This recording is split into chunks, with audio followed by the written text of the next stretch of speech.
ग्राम पंचायत गदिया फरेस्तीपुर में एक दिवसीय प्रशिक्षण कार्यक्रम का आयोजन किया गया, जिसमें डॉक्टर नदीम खान एवं डॉक्टर एएस यादव द्वारा जैविक खेती के बारे में विस्तार से चर्चा की गई, जिसमें उनके द्वारा विभिन्न जैविक खादों के बनने व बीज का शोधन तथा कीट एवं रोगों का प्रबंधन जैविक विधि से करने पर चर्चा की गई।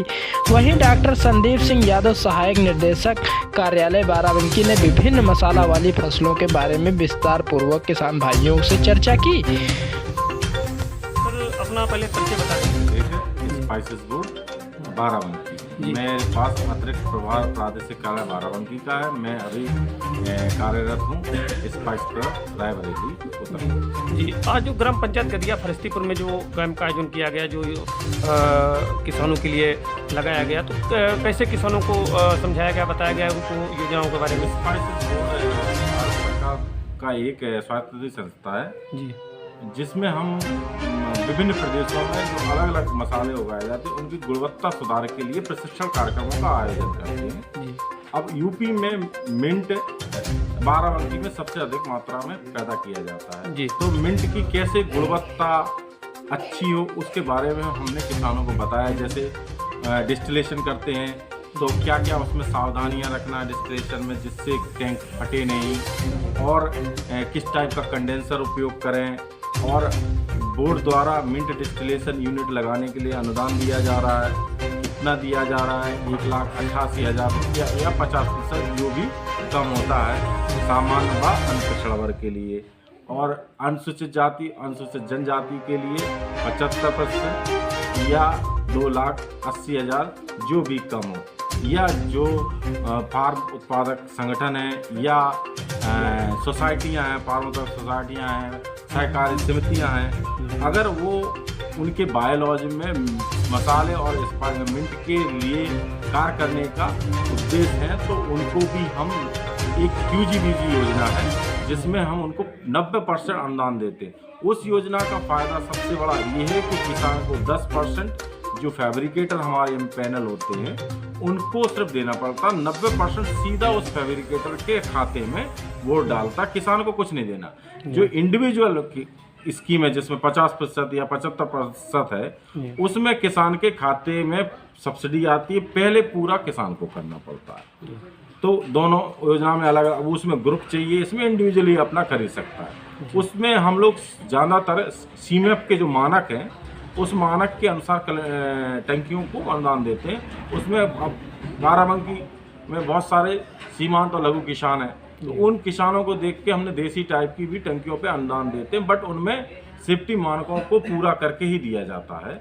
जैसे सेफ्टी बाल लगाना है, प्रेशर गेज होना है, टेम्परेचर गेज होना है। सेफ्टी बाल से उसके टॉप पे लगा रहता है, प्रेशर गेज इसके जहाँ उसके भट्टी में ईंधन को झोंकते हैं वहाँ लगाते हैं। अगर प्रेशर बढ़ता है तो उससे किसान ये पता लगा सकता है कि हमारा कंडेंसर में चोक हो गया है, तो वो झोंकना बंद कर देगा और उसका निराकरण करेगा, जिससे आने वाली दुर्घटना को रोका जा सकता है। ये गुणवत्ता। और हम लोग जैसे किसान अगर मिंट के अलावा कोई प्रशिक्षण लेना चाहते हैं, संस्थानों में भ्रमण करना चाहते हैं, उस भ्रमण के बारे में बताया ये योजना चल रही है इस पे। और अगर जैविक खेती करना चाहता किसान, उसको बेचने चाहता तो कैसे हम लिंक कर सकते हैं, उसके बारे में हम लोगों ने जानकारी दी है जी। बहुत बहुत धन्यवाद सर। डॉक्टर साहब, पहले अपना परिचय बताएं। मैं डॉक्टर नदीम खान, सहायक प्राध्यापक सस्य विज्ञान, इंटीग्रल विश्वविद्यालय लखनऊ जी। तो आज ये जो ग्राम पंचायत गदिया में मीटिंग का आयोजन किया गया है, किस माध्यम से किया गया है और आखिर इसका क्या उद्देश्य था? ये एक दिवसीय प्रशिक्षण कार्यक्रम है जी, जो कि मिंट की गुणवत्ता सुधार प्रशिक्षण कार्यक्रम के नाम से है जी। इसमें हम किसानों को जो है मेंथा की खेती, जैविक खेती, कैसे हमें मार्केटिंग करनी है जी, ये सारी चीज़ों के बारे में स्पाइसेस बोर्ड के क्षेत्रीय प्रशिक्षण कार्यक्रम के द्वारा जी, यहाँ पर एवं इंटीग्रल कृषि संकाय, इंटीग्रल विश्वविद्यालय जी के संयुक्त आयोजन से ये प्रशिक्षण कार्यक्रम का आयोजन हुआ है जी। तो इनमें किन किन मुख्य बातों को लेकर किसानों को चर्चा में लाया गया, किस हिसाब से समझाया आपने? सरकार की जो भी नीतियां हैं जिनमें सब्सिडी मिलनी है किसानों को, उनके बारे में विस्तृत चर्चा हुई एवं जैविक खेती, मिंट का कल्टीवेशन कैसे करते हैं, इन सब के बारे में विस्तृत चर्चा हुई एवं गेहूं के रोगों के रोकथाम के लिए विस्तृत चर्चा हुई।